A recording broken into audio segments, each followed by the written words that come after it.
Understanding cardinal shades in English. Hello, everyone. Welcome to our English language learning series. Today, we're going to explore the meaning of cardinal shades.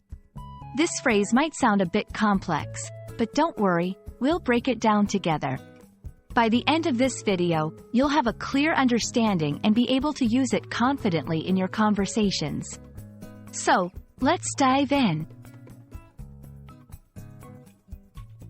The term cardinal refers to something of primary importance or fundamental. It's often used in contexts like cardinal rules, which means the most basic and important rules. In the context of colors, cardinal is associated with the primary colors from which other colors are derived.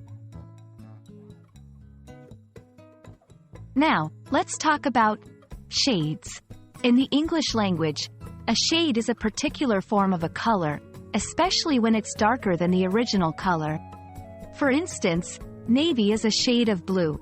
So, when we talk about shades, we're essentially discussing variations of a color.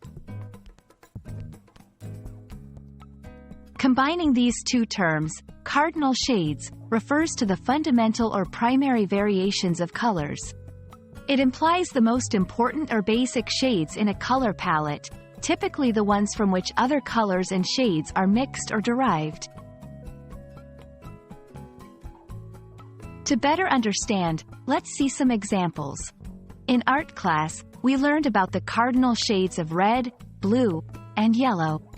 The interior designer suggested using cardinal shades to create a welcoming ambiance in the living room.